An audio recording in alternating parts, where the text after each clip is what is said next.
आगे भीलवाड़ा से अब आपको बड़ी खबर देंगे, जहां पर बनास नदी पुलिया पर बड़ा हादसा हो गया है। तो बाइक सहित 3 युवक बनास नदी में बह गए हैं। आपको बता दें कि ग्रामीणों ने 2 युवकों को सुरक्षित बाहर निकाला है। एक युवक कैलाश खटीक अब भी लापता बताया जा रहा है। जैनपुरा और अमरपुरा के पास ये हादसा हुआ है। शाहपुरा और पारोली के युवक बिजौलिया से लौटते समय बह गए। हादसे की सूचना पर पारोली थाना पुलिस मौके पर पहुंची। बिल्कुल, आपको बता दें गोताखोरों की मदद से तलाश इस वक्त जारी है। बड़ी खबर यह है कि बाइक सहित 3 युवक बह गए हैं। चैनपुरा और अमरपुरा के पास यह हादसा बताया जा रहा है। फिलहाल दोनों को सुरक्षित बाहर निकाल लिया गया है। एक युवक का नाम है कैलाश खटीक, वो अभी भी लापता बताया जा रहा है। तो बनास नदी पुलिया पर यह बड़ा हादसा हुआ है। बाइक सहित 3 युवक बहे और इसमें ग्रामीणों ने 2 युवकों को तो सुरक्षित बाहर निकाले, लेकिन एक युवक जिसका नाम कैलाश खटीक बताया जा रहा है वो अभी भी लापता है। चैनपुरा और अमरपुरा के पास ये हादसा हुआ। बनास नदी पुलिया पर यह बड़ा हादसा हुआ है। हमारे सहयोगी राहुल हमारे साथ ज्यादा जानकारी ले चुके हैं। राहुल, फिलहाल क्या कुछ ताजा अपडेट मिल रही है? क्या युवक की अभी तक कोई पता लग पाया है युवक का? जी बिल्कुल, देखिए चैनपुर अमरपुरा के निकट जो ये बनास नदी पुलिया है, इस पर ये पूरा हादसा हुआ है और 3 युवक जो है बाइक सहित बह गए थे, जिनमें से 2 को देर रात को रेस्क्यू कर लिया गया था। पर अभी भी जो एक युवक है इनमें से, उसकी तलाश लगातार जारी है। पुलिस और जो लोकल गोताखोर हैं, जो ग्रामीण हैं, इनको द्वारा लगातार प्रयास की जा रही है। रात को कहीं ना कहीं जो अंधेरा था और जो बहाव था पानी का, उससे अड़चने जरूर आ रही थी, पर वापस इसकी तलाश शुरू कर दी है और पुलिस लगातार इस पूरे मामले पे मॉनिटरिंग रखी हुई है और लोकल गोताखोरों की मदद से उस तीसरे व्यक्ति की भी तलाश की जा रही है। जी बिल्कुल, बहुत शुक्रिया आपका जानकारी साझा करने के लिए। तो आपको बता दें कि बनास नदी पुलिया पर यह बड़ा हादसा हुआ, जिसमें 2 युवकों को तो अभी तक सुरक्षित बचा लिया गया है, लेकिन एक युवक की तलाश अभी भी जारी है।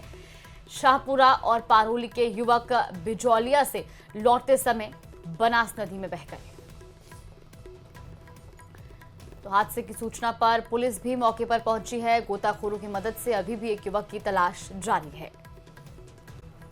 तो वहीं रिश्वतखोरी के खिलाफ एसीबी ताबड़तोड़ एक्शन ले रही है और इसी कड़ी में एक बार फिर एसीबी की टीम ने प्रदेश के 3 जिलों में रिश्वतखोरों को गिरफ्तार किया है। पहली कार्रवाई धौलपुर में हुई, जहां एसीबी भरतपुर की टीम ने धौलपुर नगर परिषद कार्यालय में छापा मारा और 5 लोगों को ट्रैप किया है, जिसमें नगर परिषद आयुक्त भी शामिल है। बताया जा रहा है कि 3 लाख रुपए की रिश्वत लेने के मामले में यह कार्रवाई की गई। तो वहीं दूसरी कार्रवाई भीलवाड़ा में हुई है, जहां एसीबी की टीम ने श्रम विभाग में कार्रवाई को अंजाम दिया और 33,000 की रिश्वत लेते कर्मचारी को ट्रैप किया है। इस दौरान अति प्रशासनिक अधिकारी नरेंद्र कुमार का नाम भी सामने आया है। तो तीसरी तस्वीर बीकानेर की है, जहां गंगा शहर थाने में तैनात एएसआई अरुण कुमार मिश्रा को 10,000 की रिश्वत के साथ दबोचा गया है। 3 अलग अलग इलाकों में ये बड़ी कार्रवाई को एंटी करप्शन ब्यूरो की टीम ने अंजाम दिया है और इसमें कई जो आरोपी हैं उन पर उन्हें ट्रैप किया गया है और इसके साथ ही गंगा शहर थाने का जो एएसआई है उसको भी ट्रैप कर लिया गया है। ये बड़ी कार्रवाई एसीबी की देखने को मिली है। 12 जिला अस्पताल में राजमेस और सेवारत चिकित्सकों के बीच विवाद अब गंभीर मोड़ पर पहुंच गया है।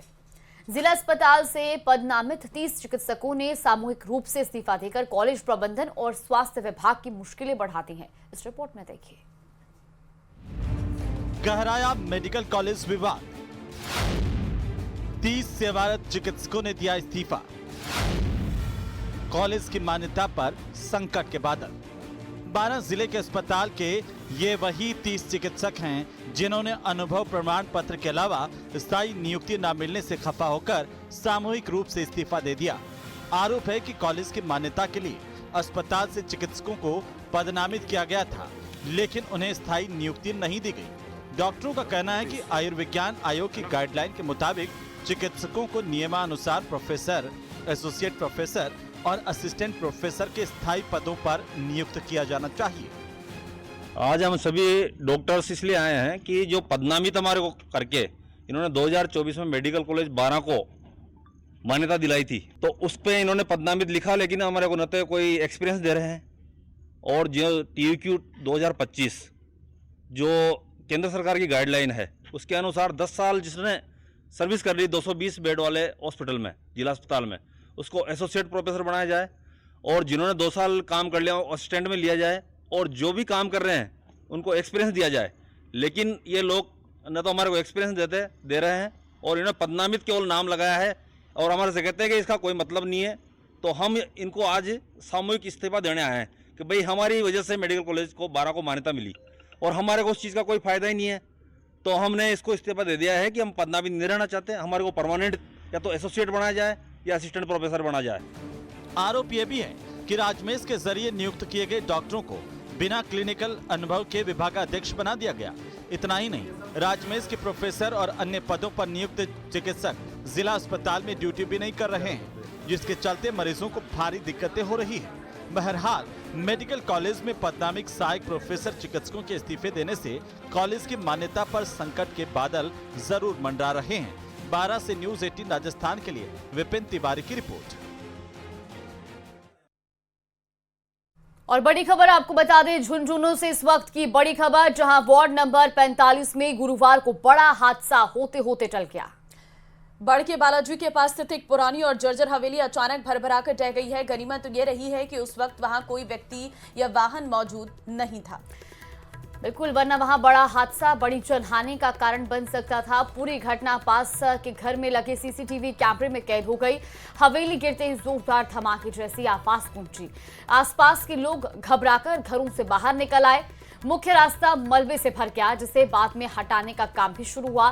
तस्वीरें भी आपको दिखा रहे हैं टीवी स्क्रीन पर, किस तरीके से पूरा हादसा हुआ है। ये पास में लगे एक सीसीटीवी कैमरे में दरअसल ये पूरी घटना कैद हो गई है। और मोहल्ले वासियों के अनुसार ये हवेली कोमल जैन की है, जो फिलहाल जयपुर में रहते हैं।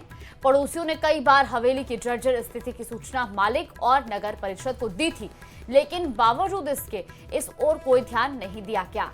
नगर परिषद ने भी मालिक को 8 बार नोटिस थमाए, लेकिन कार्रवाई कागजों तक ही सीमित रही।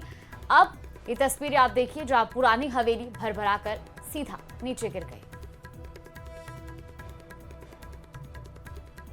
है। वो कोमल जैन है जयपुर का, तो उसको अभी तत्काल में 5-6 महीने से उसको सूचना दे रहे थे और ये हवेली की अभी थोड़ी कार्रवाई चल रही थी इसको गिराने की, वो बीच में ही छोड़ गए और ये अभी 15-20 मिनट जस्ट पहले हवेली गिर गई। इसके नगर पालिका में भी नोटिस निकले हुए हैं 3-4 कि आज ये जर्जर खंडर भवन जो था वो धराशायी हो गया। अब ये मलबा हटने के बाद पता चलेगा इसके नीचे कुछ है नहीं है, कोई बच्चे आने जाने वाले आम रास्ता है, तो कोई दबा है या कोई रास्ता नहीं हुआ। और खबर डॉक्टर्स के आंदोलन की है। अजमेर के जेएलएन मेडिकल कॉलेज में जुड़े डॉक्टर्स की ओर से जेएलएन अस्पताल परिसर में धरना दिया गया। डॉक्टर्स ने धरना देकर लेटरल एंट्री प्रक्रिया का विरोध किया और सरकार की नीतियों के प्रति आक्रोश भी जाहिर किया है। इस रिपोर्ट में देखिए।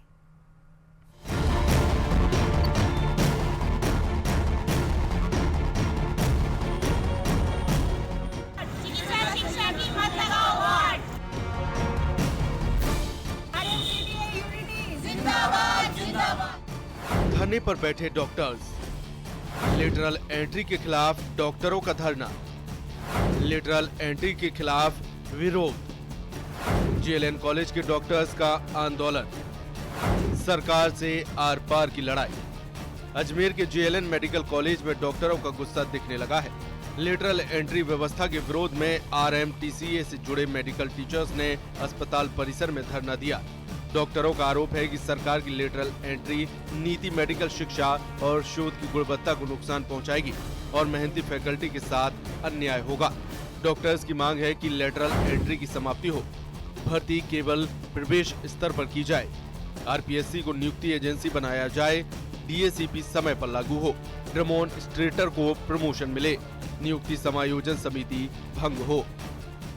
आज हम यहाँ Rajasthan medical college teachers association Ajmer की तरफ से धरने पर बैठे हैं और राजस्थान के सभी मेडिकल कॉलेजेस में जो चिकित्सक शिक्षक हैं सभी जगह धरना प्रदर्शन इस प्रकार से चल रहा है। हमारी मांग है सबसे पहली कि जो लेटरल एंट्री सरकार करने की कोशिश कर रही है चिकित्सा शिक्षा के अंदर, उसको पूर्ण तरह से बंद किया जाए। ये बिल्कुल भी किसी भी तरह से न्याय संगत और उचित नहीं है। आगे अगर हमारी मांगे पूरी नहीं हुई तो अभी जिस तरह से हम शांतिपूर्वक प्रदर्शन कर रहे हैं उसी तरह से शांतिपूर्वक प्रदर्शन करेंगे। डॉक्टर्स का कहना है कि बिना शिक्षण और शोध अनुभव के किसी डॉक्टर को सीधे उच्च पद पर नियुक्ति करना पूरी व्यवस्था के लिए घातक है। इससे न केवल फैकल्टी का मनोबल टूटेगा बल्कि पीजी ट्रेनिंग और शिक्षा की गुणवत्ता भी गिर जाएगी। एसोसिएशन का दावा है कि जिलों और सीएचसी से डॉक्टरों को हटाकर मेडिकल कॉलेजों में नियुक्ति करने से ग्रामीण स्वास्थ्य सेवाएं चरमरा जाएंगी और नए डॉक्टरों के लिए अवसर खत्म होंगे। ग्रामीण स्वास्थ्य सेवाएं प्रभावित, मेडिकल टीचिंग की गुणवत्ता पर खतरा, युवा डॉक्टर्स के करियर पर असर। आंदोलन कर रहे डॉक्टर्स का कहना है कि मांगे पूरी नहीं हुई तो प्रदेश भर में आंदोलन शुरू करेंगे।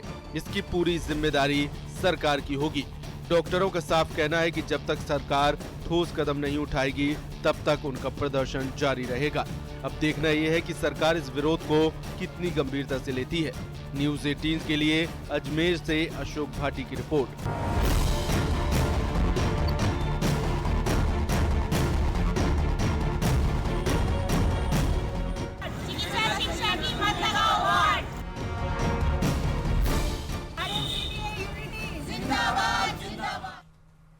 और चलिए खबरों में आगे बढ़ते हैं। रेल मंत्री अश्विनी वैष्णव राजधानी जयपुर पहुंचे और रेल विकास कार्यों का निरीक्षण किया। उनके दौरे का मुख्य फोकस था जयपुर के प्रमुख रेलवे स्टेशनों और ट्रेन मेंटेनेंस सुविधाओं का उन्नयन। रेल मंत्री ने सबसे पहले खातीपुरा रेलवे स्टेशन पर जाकर वहां बन रहे ट्रेन मेंटेनेंस शेड का मॉडल देखा। इसके बाद उन्होंने जयपुर जंक्शन के पास कोच केयर कॉम्प्लेक्स में नया मेंटेनेंस शेड उद्घाटित किया है, जहां उन्होंने 4 टियर प्लेटफॉर्म और कोच के टॉयलेट ब्रेक वॉन में किए गए सुधारों का निरीक्षण किया।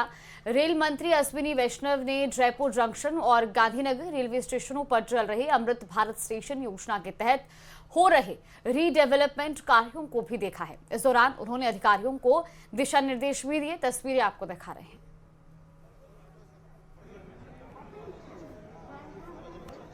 प्रधानमंत्री श्री नरेंद्र मोदी जी ने जिस भावना के साथ स्टेशन का नवनिर्माण का काम चालू किया था, उसी तरीके से ये काम पूरा उभर के आ रहा है, तो बहुत खुशी की बात है। और अभी मैं स्टेशन का पूरा निरीक्षण कर रहा हूँ। जो मेन एंट्री है उस पर भी तेजी से काम चले, ऐसा मैंने जनरल मैनेजर साहब को बोला है। जल्दी से जल्दी काम कंप्लीट हो और बहुत ही एक सुंदर वर्ल्ड क्लास स्टेशन अपना बन के निकले। साथ ही साथ साथियों, बहुत जल्दी जोधपुर से दिल्ली और बीकानेर से दिल्ली वंदे भारत एक्सप्रेस भी चालू होगी। और जैसलमेर की जो बड़ी विरासत है, बहुत ही बड़ी एक हेरिटेज है, वहाँ के लिए भी एक दिल्ली से ओवरनाइट एक्सप्रेस चालू करेंगे जैसलमेर के लिए।